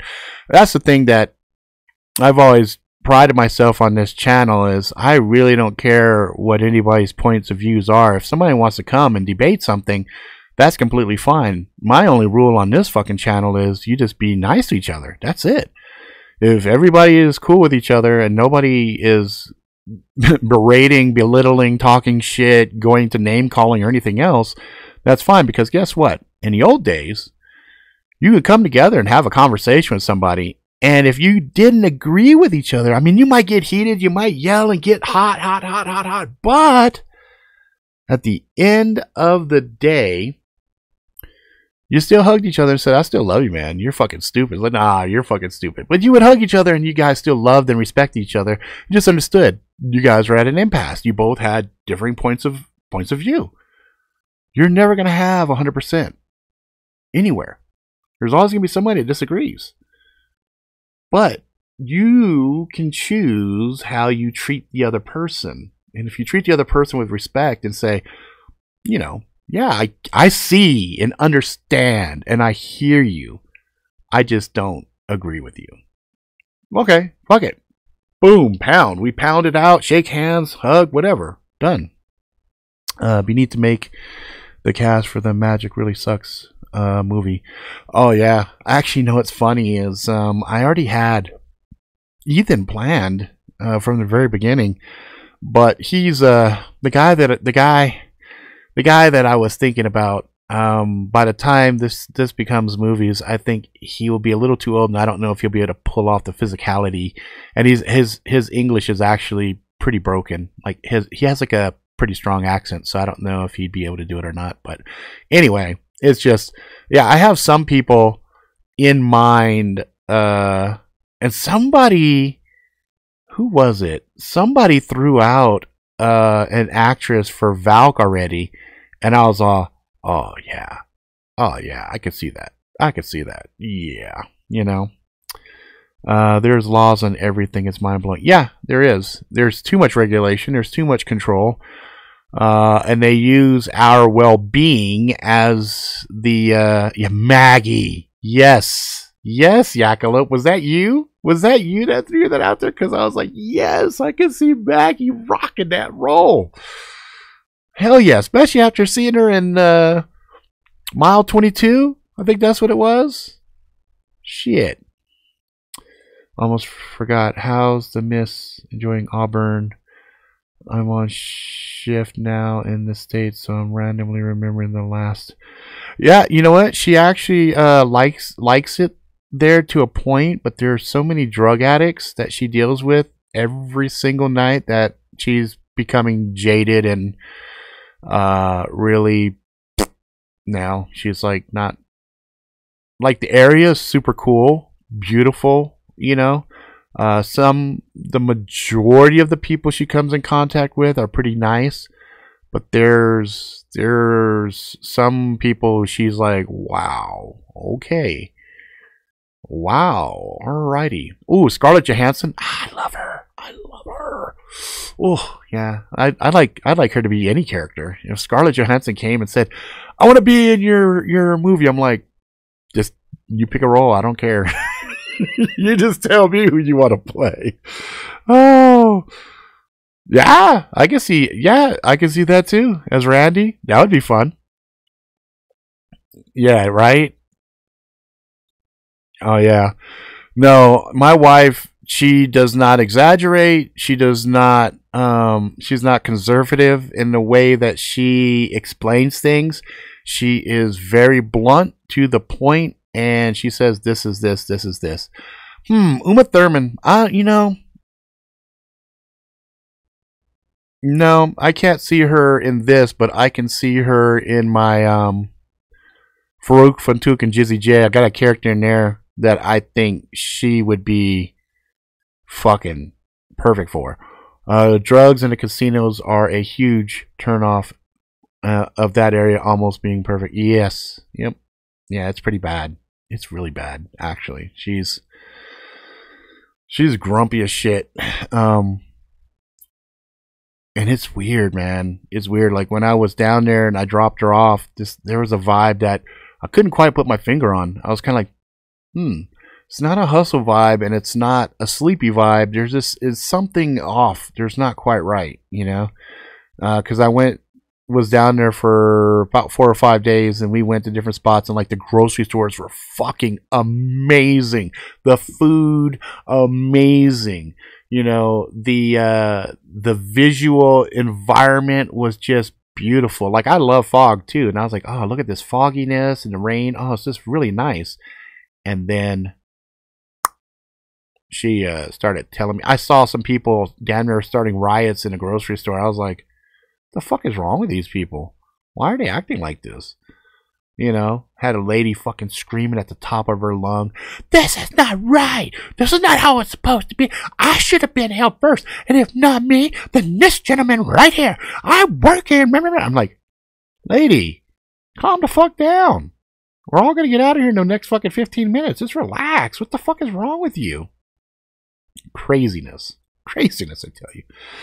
Let's see here. Government control through regulations over people and businesses, but does own both itself, is classic socialist fascism. Yeah, there's a complete double standard. We don't live in a true capitalistic society. There is a lot of funkiness.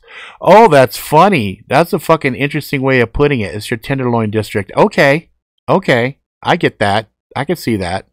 That's actually pretty interesting. It's just a lot prettier than a Tenderloin. You know, Tenderloin is kind of like, yeah, okie dokie. But yeah, the story she tells me from the ER and stuff, the stuff that she has to go through. Like, damn, really? Bloody like like as an abstract example, but not enough detail to get anybody in trouble or anything else. You know, somebody would go in for something, you know, some kind of a owie, and they would get like an IV, and they would leave the room to go get something else, and they'd see that fucker running out with the IV still in their arm so they could go use it to shoot up with. Yep. Crazy. Oh, let's see. Yeah, the unfortunately, you know, America, I still feel is fucking amazing and beautiful and full of just great potential. But there are forces conspiring to really kill America. And that's the stuff that's troubling and scary to me, you know? Because we have the potential. There are great people. There are some great people here, and there's great minds here, and there's people that really want to do good. But there's also something really bad that is also trying to grow and get a foothold, and that's the shit. See, that, if truth be told, my spirituality doesn't necessarily come from the good side. It comes from feeling and seeing the great evil growing. That's what really made me a believer. That's what fired up and fueled my faith. It wasn't that I saw God or I saw the angels or anything like that. I saw the demons. And that shit made me the believer. Because, you know, a lot of times the big argument is, well, where's God? Why can't I see God? Blah, blah, blah. Right? And I'm like, those are fucking great fucking arguments. But it's kind of like this. It's like proving that fire is hot by seeing the ice and the cold and knowing that there's something that is the opposite of it, you know? And that's what fuels my faith, is the fact that the tangible evil and darkness that out there is growing and growing by leaps and bounds. That's the shit that keeps me up at night. You know, there's something that is fucking just, I call it the darkness, and the darkness is growing. And that's what I stand against. That's what I don't like, is this darkness. This darkness that's out there is, it ain't a joke. It ain't a joke, and it's real. You know, I don't have to give it a name other than the darkness. I don't have to do that, you know. Hey, what's up, Edwin? Yeah, you walked in at a fucking really funny point right there on that one. Yeah, no. It's funny too, because there's only about 6 minutes left in the stream. I've already got hour and 54 on it. Yeah, basically, in summary, this was a very, very good, lively discussion. Started off talking about SHOT Show. The first hour was talking about SHOT Show. Second hour was talking about really, it was a question about utopian societies and the role that religion plays, and guns and things like that. So yeah, that's where we started, and we kind of went a lot of different places, and kind of ended with the fact that I said, for me, my religion and my spiritual beliefs was fueled by the proof of the darkness. You know, that's what I needed for me to have my stuff. No, we're not going over midget clowns. No, we're not. Get off of that shit. Fucking midget clowns. Ugh. Oh, black goo. That's some other fucked up shit. CERN, that's some other fucked up shit. Yeah, 4 times larger machine. Disease in America is progressivism, Marxism, socialism's ideology of greed, jealousy, envy, slavery, etc. Yeah, but it plays to human nature. You know, I mean, really, if you stop and think about it, let's just look at the basic thing. I don't have to work. It's going to be given to me, and I can get high, play games, fuck, and everything else, and the government takes care of me. Sounds fucking amazing, right? That sounds fucking amazing. Like, why wouldn't you want that? You know, really? Oh, because I'm not in the habit of being on the government's tit. I don't want somebody else to take care of me. I want to be able to stand on my own. You know, and that's one of those things that's also funny. In the mice kingdom, there is some experiments that were done in the Pruitt. What was it? The Pruitt. There's a few different examples of some really funny shit. First one is, there was an experiment where they did these things where they built these little condos for mice, and they gave them every fucking thing they needed. They didn't need anything. There was abundance of food, water. They had, they could fuck whenever they wanted to. And they saw that these fucking mice went fucking nuts. They went crazy, right? Then you had like the Pruitt experiment, the Pruitt IGO, I think it was the name of the projects, and over in, I think it was in Chicago, where they did this experiment on inner city blacks, where they basically said, okay, here, we're going to do this, we're going to do this, we're going to take you guys have these great fucking apartment complexes, but men can't be inside of the apartment with the women. They have their own separate apartment. Like, they all this weird shit, okay? But even though they had all this great stuff, the motherfucker said, fuck it, and they tore that shit down. They fucked it all up. It's very interesting to see when they think, oh yeah, this is a perfect society or whatever. Be careful of that shit, because the minute everything is provided for you is probably going to be the moment where you will be the most miserable, because you have no purpose. What happens to a man when he has no purpose? He fucking dies. He shrivels up and dies. Well, how do you know that, Rob? Because I've seen so many people. They get old, they retire, their wife dies, there's nothing left, they fucking die. Purpose. Reason for being. It is very important. Anyway. Postmodernism, like the sign says, please don't. Miss Morris, all comes down to, do you think in generations or right now? Yep. Meaning those in power think groom their next in line to stay on code while the masses attempt to win now, and maybe their kids too. Yeah, you see a lot of there's a lot of different groups that do that type of thinking, right? Inner city black folks, see, a lot of times they will struggle their whole entire lives to build a foundational piece for their kids to kind of get a foot up on going into it, and they try to lead by example, say, you keep doing this, you keep doing this. By the time your kids have kids, you guys will be set, right? Okay, that's one way of thinking. But you also see some of the bloodlines, some of the elites, they do the same thing. You look at some of these guys that we are actively battling against, okay, the haves and have-nots, the guys that are really running things. You look at them, man, they are laying the foundational plans. Okay, let me rephrase. The shit we're seeing right now was planned 70 years ago. 70 to 80 years ago. And it's coming to fruition now. That's how patient these guys are. That's how good they are. And they don't care, because when they plan this shit out that far ahead, they don't have a singular line they basically have redundancy upon redundancy upon redundancy with different plan A, B, C, and D. And it's almost like we are playing chess with a grandmaster, but we have the mindset of a 3-year-old and we don't know the rules of how to play the game. That's what we're up against. So anyway,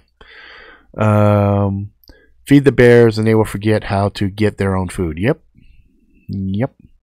And that's why it's funny, because again, now if you look in the Bible, there's a reference into that same type of thinking, right? It says, okay, if I give a man a fish, okay, great, I fed him for a day, but if I teach this motherfucker how to fish, now he's fed forever. Oh, wait a minute. What? That's in the fucking Bible. Why? What is this shit? How is that? Because the Bible is filled with code. The Bible has things in there, not just for spiritual folk. It's also some shit in there kind of coded. There's some coded shit in there. I may or not be around said elites, but if I was, I'd be soaking up with little gems they and they circle care to share with the little old me. Yeah, and if you have that shit and they do gleam some of that on you, you keep it to yourself, because guarantee you, they're watching. So don't fuck up, don't slip, don't share. You keep it to yourself. Be safe. Don't be dumb. If you're lucky enough to be inside of a circle and you have information, you run with your information and you keep you and yours, good. Do not put your neck out and fuck yourself up, because trust me, they're watching this right fucking now and they're paying attention. So you be good. Don't say shit. Sounds like a book of common sense. Well, it is, but it isn't, right? There's a lot of, again, Bible, hand of man, changed, revised many, many times, but there are some things that still have remained. You got to read between the lines on a lot of things. There's a ton of stuff all around us. Signs are everywhere. You just have to keep your eyes open, and that common sense is not so common.